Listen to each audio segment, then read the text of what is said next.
Kinabukasan dahil sa magandang panalo ay sumikat si Ippo. Pumasok kaagad siya sa gym dahil hindi sa nahirapan sa naging laban niya. Dito ay nalaman nila kay Takamura na masama ang pakiramdam ni Kimura dahil sa natamong pinsala.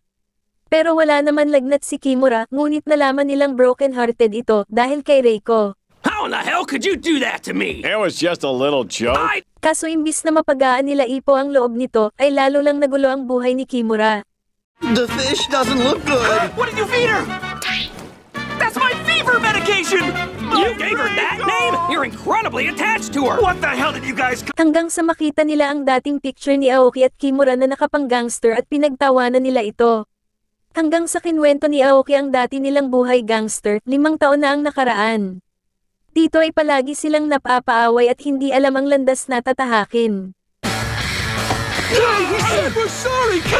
Isang araw ay nabalitaan nila Aoki at Kimura na magtatawag ng mas malakas na resback ang nakaaway nilang school pero binaliwala nila ito. Hanggang sa makita ni Aoki si Takamura at dahil ito ay kabilang sa school na nakaaway nila ay binanatan niya ito. You piece of...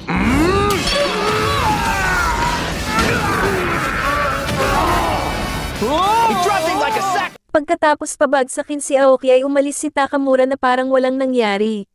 Si Kimura naman ay binalikan ng mga nakaaway nila at sinira ang kanilang tindahan. Pagkatapos nun ay napatalsik sila sa paaralan. Sunod ay nahuli ni Aoki ang girlfriend niya na may ibang lalaki, ito ang dahilan kung bakit allergy sa maganda si Aoki. Dahil sa sunod-sunod na kamalasan ay sinugod nila ang kabilang school at nakipagbakbakan sila. Habang naglalakad si Takamura ay nakita nila ang binubogbog na sina Aoki at Kimura. Pinatigil ni Takamura ang kaguluhan pero sa kabila nun ay hinamon nila Aoki at Kimura si Takamura ng mano-mano. Pinalaan ni Miyata ang dalawa na boksingero si Takamura pero hindi sila nakinig.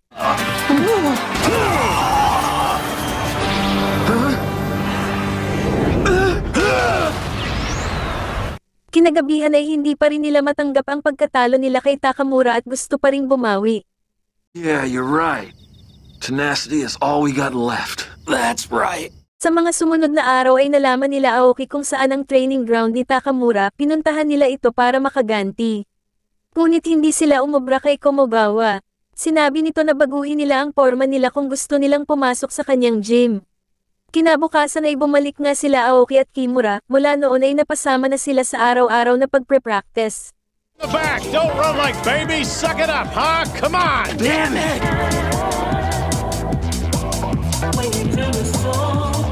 Hanggang sa lumipas ang mga buwan ang hindi nila namamalayan. Hanggang sa isang araw ay nagkaroon na sila ng chance na makabawi kay Takamura sa pamamagitan ng sparring. Don't think so! What? Pero dito ay napagtanto nila na wala pa rin silang pag-asa na manalo dito. Damn it! More punches. Hanggang sa isang araw ay kagaya ng dati ay talo pa rin sila pero lumakas ang loob nila nang makitang pinagpawisan na si Takamura sa unang pagkakataon sa kanilang sparring. We're almost there! Almost! Nagkaroon ulit sila ng sparring gaya ng dati ay natalo ulit sila pero nakadaplis ng suntok si Kimura at dito ay napagtanto nila na parang nagugustuhan na nila ang boxing. Isang araw may boksingerong nag-backout sa laban dahil dito ay nagkaroon ng pagkakataon si Aoki at Kimura na magkaroon ng laban. Dahil sa matagal na rin silang nagsasanay ay pumayag silang lumaban. Tumating na ang araw ng laban at hindi maitago ni Aoki ang pagiging kabado. Habang kasalukuyan namang lalaban na si Kimura, nag-umpisa ang laban sa sobrang kabado ni Kimura ay nawala siya sa sarili. Dahil dito ay lumapit sa ring si Takamura at sinigawan siya na habang buhay ka na lamang ba, magiging siga sa kalye. Dahil dito ay nabuhayan si Kimura sa laban. If I look at it that way, I've got nothing to be scared of! Yeah! Tinanghal siyang panalo dito at hindi niya maitago ang kasiyahan na nadarama habang nagpapasalamat sa mga tao. Ang sunod na lumaban ay si Aoki at nanalo rin. Napagtanto ni Aoki at Kimura na dapat silang magpasalamat kay Takamura sa kabila ng pagiging mayabang nito. Bumalik ang kwento sa kasalukuyan dito ay nalaman ni Ippo na hindi pa rin nakakabawi sina Aoki at Kimura kay Takamura magmula noon. Oh, hell! So you're gonna play dumb, huh? Look at the fish! The fish! It's swimming! It's alive! You! Thank goodness. Nagkaroon ng laban si Sendo at Saki, at hindi nagtagal ang laban dahil tinapos kaagad ito ni Sendo. Nasaksihan ito ni Komogawa at Yagi pagkatapos ng laban ay nakausap nila si Sendo. Sinabi ni Sendo na hindi uobra sa kanya ang Dempsey role ni Ippo at nasasabik ito sa laban nila. Pagkalis ni Sendo ay napapaisip sila Yagi at Komogawa sa mga sinabi ni Sendo. Napanood na ni Ippo ang naging laban ni Sendo kay Saki, dito ay napagtanto ni Ippo na naging halimaw na si Sendo. Nakausap niya si Komogawa, sinabi nito kay Ippo na naging malakas si Sendo dahil kay Ippo dahil sa kagustuhan nitong makabawi sa kanya. Nasabi naman ni Ippo na sa tingin niya ay hindi uobra ang Dempsey role niya kay Sendo pero sinabi lamang ni Komogawa na maghanda siya sa matinding pagsasanay. Masaya sila nang magkaroon sila ng training camp pero nagbago ito nang malamang sa bundok sila magkakaroon ng pagsasanay. Nakilala nila dito si Mr. Nekota na kaibigan ni Komogawa. Plano nila Ippo na mag-jogging sa kagubatan at sa kabila ng babala ni Nekota na maraming oso sa lugar ay tumuloy pa rin sila. Samantalang si Takamura ay naiwan para magsanay kasama si Komogawa. Naisip ni Ippo na mahirap pala tumakbo sa kagubatan pero bumilis ito nang makita niya ang oso. Habang naghahaponan, ay inaalaska sila ni Takamura dahil sa sobrang takot ng mga ito nang makakita ng oso. Maya-maya pa ay mahimbing na ang tulog ng lahat pero si Ippo ay naiisip pa rin kung may pag-asa siyang manalo kay Sendo. Nang nakita siya ni Komogawa, ay sinabi nito na ang kailangan ni Ippo ay mapa-address si Sendo para magawa niya ang kumpletong Dempsey. Kinabukasan ay nag-jogging silang apat at nagsuot ng pangkontra sa mga oso sila Ippo na kinakaasar naman ni Takamura dahil sa ingay ng tunog nito. Nang biglang may dumakma kay Ippo na inakala nila Aoki na isang oso pero sa huli ay nalaman nilang ito ang asong si Isaac na alaga ni Nekota. Pagkatapos ay nag-umpisa na sila magsanay ayon sa mga turo ni Nekota. Dito ay nagulat si Ippo nang makita niya ang likuran ni Nekota na napaka-solid ng mga muscle. Dito ay sinabi ni Komogawa na tawagin ang lahat dahil meron silang ituturong sikreto kina Ippo. Need a punch without punching? A way to double the number of punches? Dito ay napag-usapan nila ang teknik na tinatawag na feint dahil dito ay nakwento ni Komogawa ang buhay boksingero nila ni Nekota. Naganap ito pagkatapos ng pangalawang digmaan, madalas gamitin ni Nekota sa laban ang feint.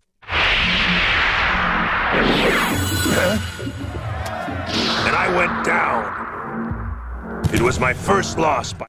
Pagkatapos ay nag-sparring sila ni Takamura at tinuruan siya ni Takamura kung paano gamitin ang feint na halos hindi maiwasan ni Ippo.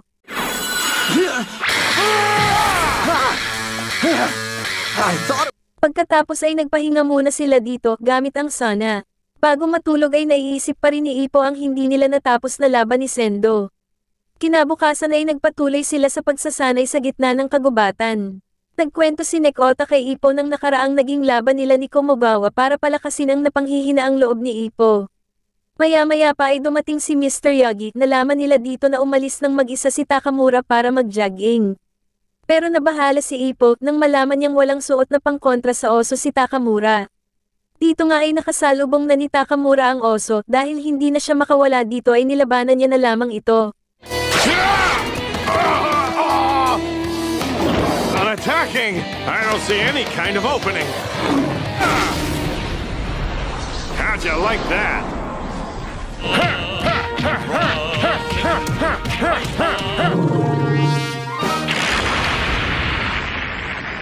Sa kabila ng pag-aalinlangan ni Takamura ay natalo niya ang oso pero hindi niya ito tinapos dahil nalaman niyang may mga anak ito at naawa siya. Kinagabihan ay sinermonan siya ni Komogawa at hindi pinaniwalaan ang kwento niya na natalo niya ang oso. Pagdating sa hapunan ay natuwa sila dahil karne ang ulam. Pero labis na kinalungkot ni Takamura nang malaman niyang karne ito ng oso na natalo niya sa laban. Kinabukasan ay umuwi na sila at naging masaya ang isang linggong training camp nila. I'll send you tickets to my next match, so Quit following us, you geezers! leave us alone! Match for the title. It's becoming a lot harder for me to ignore Kamagawa Jim. I'll see you later. Oh yeah, Kamagawa Jim. Pagbalik nila sa gym ay may dumating na lalaki at naghamon ito ng isang sparring match para sa alaga niyang si Siketa. Nalaman ni Ippo na si Siketa ay nakatakdang lumaban sa isang title fight kay Sendo. Bago magsimula ay sinasabi ni Komogawa kay Ippo na seryosohin ang laban. Pero nahirapan siya dahil kaliwete si Siketa. Come on, Ippo! Focus! Hit it! Hanggang sa natapos ang laban sinabi ni Keita kay Ippo na sa susunod ay sa totoong laban na tayo maghaharap.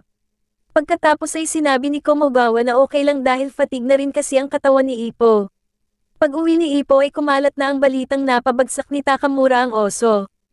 Dahil dito ay napatawag si Sendo kay Ippo para kumpirmahin ang balita. Pinalaan ni Ippo si Sendo tungkol kay Keita pero hindi nababahala si Sendo at ang gusto pa rin nitong makalaban ay si Ippo. Kinabukasan pagpasok ni Ippo sa gym ay napakaraming reporter habang pabidang nagkwekwento si Takamura na kinakaasar nila Aoki. Pero pinalayas ang mga ito ni Komogawa dahil doon ay nagalit si Takamura pero naging seryoso ito nang sabihin ni Fuji na magkakaroon na ng laban sa world title si Takamura. At kahit si Ippo ay ginanahan din.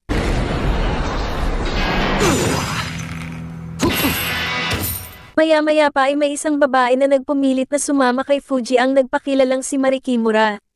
Pero naiabangan sila dito nang nalaman nila na wala itong tiwala sa boksingerong Japanese dahil nakapunta na ito sa Vegas at Mexico. Oh, that's Ippo Makunouchi. Dito ay labis ang pagkagulat nila Aoki kay Takamura dahil hindi nito pinansin kahit ang magandang reporter na si Mari at sinabing talagang seryoso na si Takamura.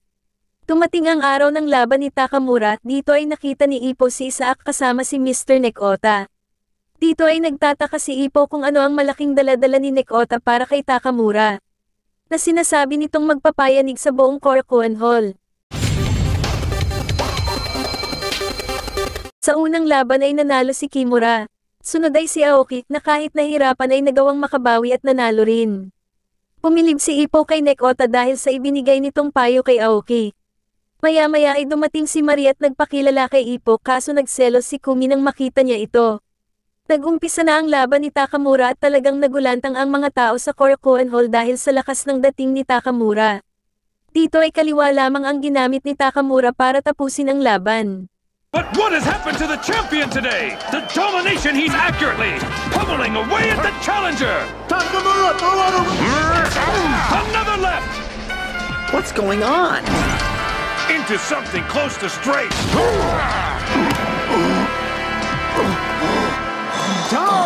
Dito ay nasabi ni Ippo na handa na si Takamura sa isang world title fight. Kinabukasan pagpasok nila sa gym ay nagulat sila nang makita nila si Nekota. Sa una ay nagdududa sila dito tungkol sa kakayahan nito sa paghawak ng punching mitts. Pero natuklasan nila na talagang mahusay itong trainer. Dahil dito ay natuwa si Komogawa na may makakatulong sa kanya bilang trainer. Bago magsimula mag-jogging si Ippo ay nasalubong niya si Kumi at sinamahan siya nito. Dito ay napag-usapan nila ang tungkol sa buhay boksingero kaso sa gitna ng pag-uusap nila ay naalala ni Kumi ang babaeng nakita niya nakatabi ni Ippo habang nanonood sa laban ni Takamura. Naisip ni Kumi na sa kabila ng mahirap na pagpe-practice ni Ippo ay maliit ang kinikita nito dahil dito ay napapaisip siya kung anong nagustuhan ni Ippo sa boxing. Pagbalik ni Ippo sa gym ay nandoon si Mari para kuhanan siya ng panayam tungkol sa career niya. Kaso naabutan sila ni Kumi at inaakala nitong fan ni Ippo si Mari kaya naman todo selos ito. Natutuwa si Komogawa dahil ginaganahan magsanay ang mga trainee niya kaso nang lumipas pa ang mga araw ay napansin niya na iniiwasan na siya ng mga sarili niyang trainee. Pagkatapos ay nalaman niya na sinisiraan pala siya ni Nekota at kinikwento ang mga sikreto niya sa mga trainee na labis na kinagalit niya. Kaso nagmakaawa ito at sinabing inggit lamang siya kay Komogawa dahil siya ay isang hamak na ermitanyo na mamamatay lang sa Gedli. Maya-maya pa ay nagpasundo na ito sa kakilala niya pero nalaman ni Komogawa na mambababae lang ito. Take care! So long! See you soon! Nagpunta si Ippo at Komogawa sa laban ni Sendo kay Keita. Ngunit nahihirapan si Sendo kay Keita dahil sa pagiging kaliwete nito. He hasn't fought against enough southpaws to gauge his range.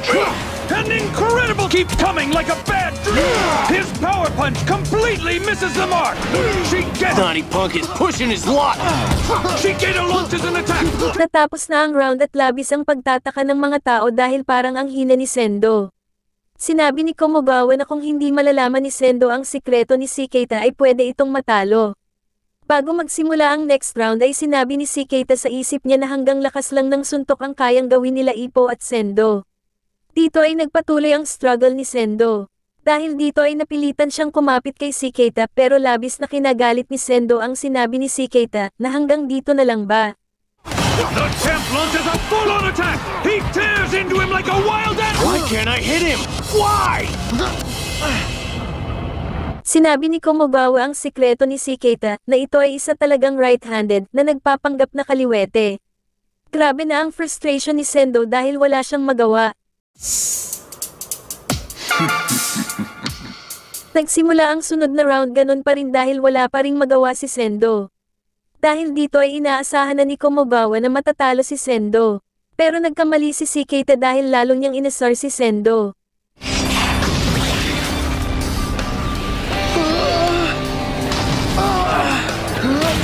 A clean right! The champ scores another hit! An unrelenting force of pure punishment! It's a smash! The challenger still stays on his feet! Sinigawan ni Komogawa na ihagis ang tuwalya pero hindi nakinig ang coach ni Shiketa. Nang maawat na si Sendo ay may duda si Komogawa na hindi na makakalaban pang muli si Shiketa. Pagkatapos ng laban ay hinamon ni Sendo si Ippo sa isang laban. Dito ay nakita ni Komogawa na may trauma na si Shiketa at ito ay permanente at hindi na nawawala. It occurs in boxers that have become imprinted with fear. Tumipas ang mga araw ay naiisip pa rin ni Ippo ang napakalaking improvement ni Sendo. Maya-maya ay tinawagan siya ni Kumi, sa gitna ng pag-uusap nila ay niyaya niya itong lumabas kasama niya. Ippo? Oh, don't worry. I haven't... Dito ay pinagtatawanan nila ang mga hayop na kamukha nila Takamura. Sa gitna ng kanilang pagdi-date si Ippo at Kumi ay nagkakapalagayan na ng loob. Whenever a match is coming up, I practically get drowned in the world of boxing. Pinuntahan ni Mari si Sendo para sa isang panayam. Dito ay ang nakausap niya ang lola ni Sendo, nalaman ni Mari na hindi natutuwa ang lola nito kay Sendo dahil mayabang daw ito. Bata pa lamang si Sendo ay namatay na ang nanay nito, ang kanyang ama ay magiting na bombero na kalaunan ay namatay rin. Pero kahit na ganon si Sendo ay hindi umiiyak. Mula noon ay naging tagapagtanggol na ito ng mga binubuli hanggang sa naging leader na ito ng gang na kinakagalit ng lola niya. Maya-maya ay dumating na si Sendo, nalaman ni Mari na pinalakas ni Sendo ang kanyang lower body gamit ang weights. Pagkatapos ay sumama siya sa gym kay Sendo, pagdating doon ay nalaman naman niyang wala itong plano para kontrahin ang Dempsey Roll. Dahil para kay Sendo, matira ang matibay sa laban. Oh, he outpunched him just...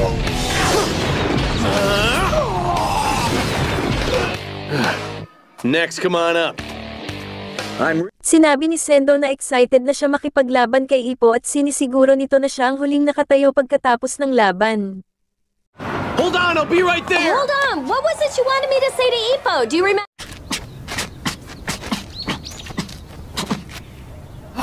Isn't that? Hey, look, it's Makanouchi! Kinabukasan ay sinabi ni Mari kay Ippo ang mga sinabi ni Sendo. Dito ay napagtanto ni Mari na wala silang pakialam sa belt dahil mas nangingibabaw sa kanila ang pride. Pagkatapos nun ay nag-practice si Ippo ng napakatindi, ayon sa turo ni Mr. Nekota. Far I'm gonna go. Please come. Tumating ang araw ng weigh-in, dito ay napansin ng lahat ang napakagandang back muscle ni Ippo. Kinagabihan ay pinuntahan ni Sendo si Ippo para makausap ito ng one-on-one. Sa gitna ng pag-uusap nila ay napagtanto ni Ippo na gaya pa rin ng dati ang passion ni Sendo at hindi na ito makapag-ante sa darating na laban nila. Dahil doon ay nasasabik na rin si Ippo sa laban at hindi makatulog. Tumating ang araw ng laban, maraming nanood na galing Osaka at iba pang kakilala ni Ippo. Sa locker room ang dalawang panig ay hindi mapakali dahil sa pressure. Dahil dito pinalakas nila Takamura ang loob ni Ippo. Bago magsimula ang laban ang lahat ay nagbigay ng kanya-kanyang opinion sa laban pero isa lang ang hindi nila alam, iyon ay kung sino ang mananalo. Bago magsimula ang round, si Sendo ay hindi mapigilan ang sarili dahil gustong-gusto na nito makabawi kay Ippo. Habang si Ippo naman ay sinabihan ni Komogawa na umatake ng umatake. Makanouchi charges right up to the champ. Sendo's caught by surprise. See roll! He's fast.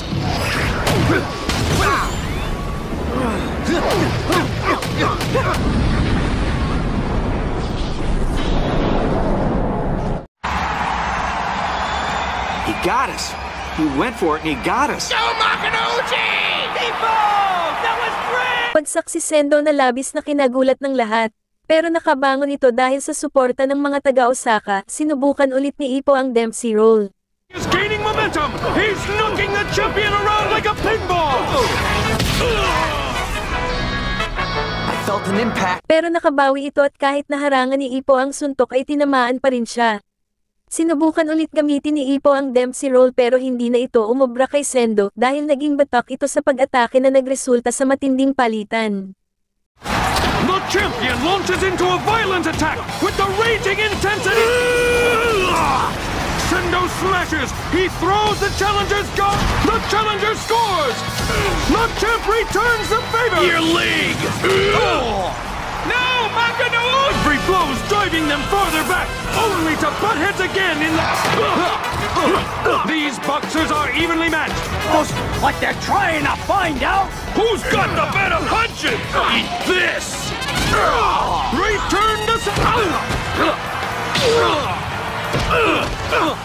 Natapos ang unang round, nasabi ni Nekota na kung si Ippo ay nagpalakas ng upper body, si Sendo naman ay nagpalakas ng lower body.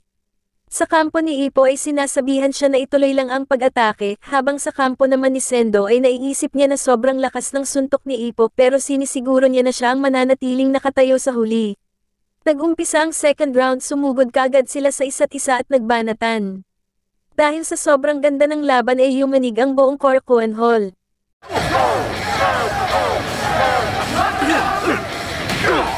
Korakuen Hall! Pero hindi natutuwa si Takamura dahil napapansin niya na kahit mukhang patas ang laban ay unti-unting nakakalamang si Sendo. Naiisip ni Ippo na parang mas lumalakas si Sendo habang tumatagal ang laban. Sinabi ni Komogawa na dahil ito sa mas malaki ang katawan ni Sendo kay Ippo. Dito ay tuluyan nang napaatras si Ippo sa palitan. Unti-unti nang bumaba ang moral ni Ippo pero nailigtas siya nang tumunog ang kampana. Sinasabi ng coach ni Sendo sa isip na ganyan magboxing si Sendo at pinaparamdam nito ang takot sa kalaban. Now that's enough. Sa kampo naman ni Ippo ay hindi pumapasok kay Ippo ang sinasabi ni Komogawa dahil naiisip niya ang takot sa suntok ni Sendo. Nag-umpisa na ang pangatlong round. Dito ay natatakot na si Ippo sa suntok ni Sendo at wala nang magawa kundi dumipensa. I have to guard. I have to guard. What the hell you doing? Right. I'll stop it. Left? But it looked like a right. No, Makanuchi doesn't make a move. He's being pressed back by... The champion's barrage has begun! Right now, you... Nalaman nila Takamura na ginagamit ni Sendo ang feint kay Ippo at nagiging epektibo ito dahil sa takot ni Ippo sa suntok ni Sendo. Dito ay lalong naasar si Sendo dahil hindi ito ang Ippo na gusto niyang kalaban. Back to your corner. He has high expectations of you. The Dempsey Rolls... Tuluyan ang nawalan ng pag-asa si Ippo dahil dito gusto nang tapusin ni Sendo ang laban pero nagulat siya nang makita ang mata ni Ippo at siya naman ang nakaramdam ng takot. Nagtataka sila Aoki kung bakit biglang napaatras si Sendo pero alam ni Takamura na nakita ni Sendo ang fighting spirit ni Ippo. Naiisip ni Sendo ang nakita niya kay Ippo bago matapos ang round. Sa kampo ni Ippo ay hindi niya maalala ang nagawa niya na nagpaatras kay Sendo. Pero bigla niyang naalala ang Dempsey Roll na nagpalakas ng loob niya. Nag-umpisa ang pang-apat na round, nagulat ang manunood kung bakit natigil ang ginagawang pag-atake ni Sendo. Nasabi ni Mashiba na nagdadalawang isip na si Sendo dahil sa tingin ni Ippo. Kagaya ng pinakita nito sa kanya noong naglaban sila. Nag-umpisa na sila magpalitan dito ay nakabalik na sa laban si Ippo. Pero dahil dito ay nag-umpisa na ulit ganahan sa laban si Sendo. It becomes an exchange of blows! It's a slugfest like... You're trading blows at his rhythm. I'll throw two while he throws one. Goff!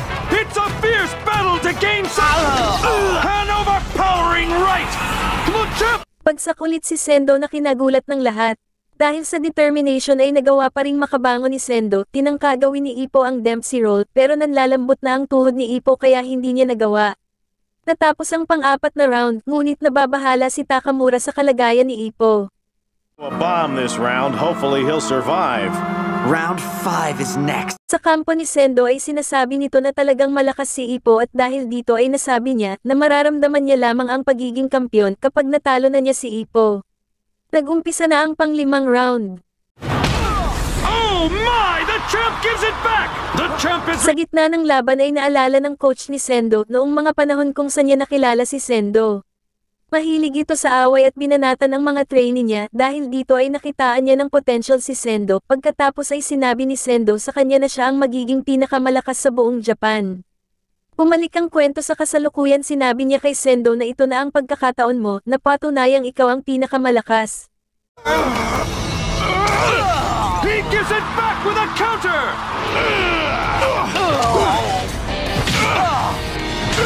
Pagsak si Ippo at kahit hirap ito ay nakabangon pa rin ito. Pero pinabagsak lamang ulit ni Sendo si Ippo pagkatapos ay itinaas nito ang mga kamao niya para sabihin siya ang pinakamalakas. Dito ay gusto nang matulog ni Ippo habang naiisip na hindi niya talaga kaya si Sendo pero naalala niya na ayaw na niyang mangyari ulit ang naging pagkatalo niya habang sinasabing nagbago na siya hindi gaya ng dati. Nagalit si Sendo dahil pakiramdam niya ay binaliwala ni Ippo ang mga suntok niya. Hindi tumitigil si Ippo sa paggamit ng Dempsey Roll sa kabila ng pag-atake ni Sendo.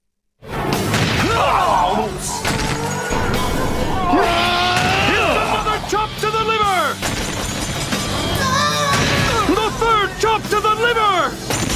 Natapos ang round pero hindi sinabi ni Sendo sa coach niya ang nabali niyang ribs dahil sa suntok ni Ippo habang sinabing kahit anong mangyari ay hindi pwedeng matigil ang laban.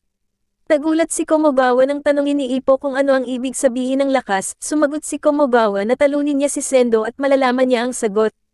Nag-umpisa ang sunod na round nagpatuloy ang palitan. Hindi magawang manood ni Kumi pero pinilit nitong sumuporta kay Ippo habang si Mashiba ay napahanga sa pinapakitang lakas ni Ippo. Ang lahat ay hindi na makapaniwala sa nasasaksihang laban. They raised the bar. Ang parehong coach ay hindi magawang ipahinto ang laban dahil sa pinapakitang determination ng bawat mandirigma at nagpapasalamat sila para dito. Kid's already done everything he can. What I taught him. I want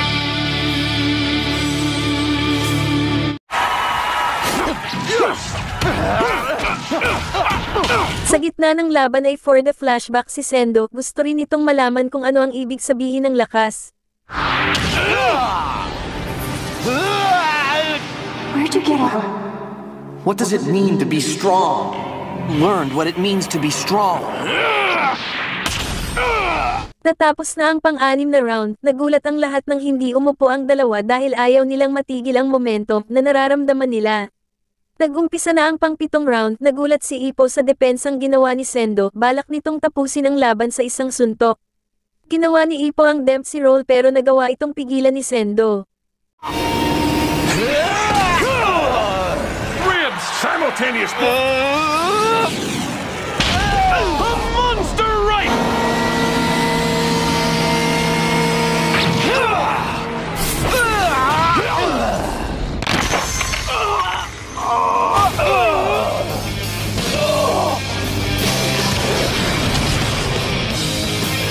Gotta get straight.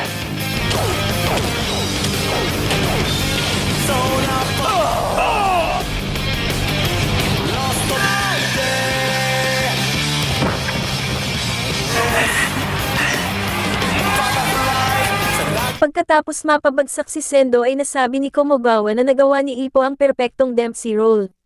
Nasabi ni Nekota na bunga ito ng mga ginawang pagsasanay ni Ippo. Pero pinilit ni Sendo na bumangon pero hindi niya kinaya. Dahil sa nasaksihang magandang laban ay napahanga ang lahat kay Ippo. Wild! This fight will go down in the annals of featherweight title matches! He got the title! That's my boy. Second, I'm gonna explode. Congratulations, Ippo. You really fought like a champion today.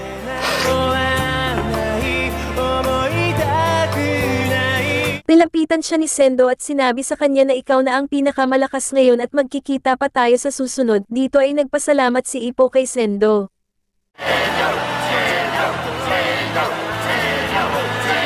Si Ippo ang bagong kampyon. I did it! Yes, sir! Like this? Bago umuwi ay pinuri siya ni Komogawa sa pinakita niyang determination. Ayaw humarap ni Sendo sa mga taga-suporta niya pero nang makaharap niya ang mga ito ay pinuri pa rin siya nito dahil sa pinakita niyang laban. Pag-uwi sa bahay ay humingi siya ng tawad sa lola niya dahil hindi pa rin siya malakas pero para sa lola niya ay mas naging malakas si Sendo. Habang magkasamang naglalakad ay nalaman ni Ippo kay Komogawa ang kalagayan ng nabalingtadyang ni Sendo. Pagkatapos ay natanong ni Komogawa kung nakuha na ni Ippo ang kasagutan sa mga katanungan niya, sinabi ni Ippo na hindi pa pero nakiusap itong patuloy siyang gabayan ni Komogawa. Nagkaroon sila ng pagdiriwang kasama sila Takamura. Congratulations! Hey, would you... 난 것도 나그 마치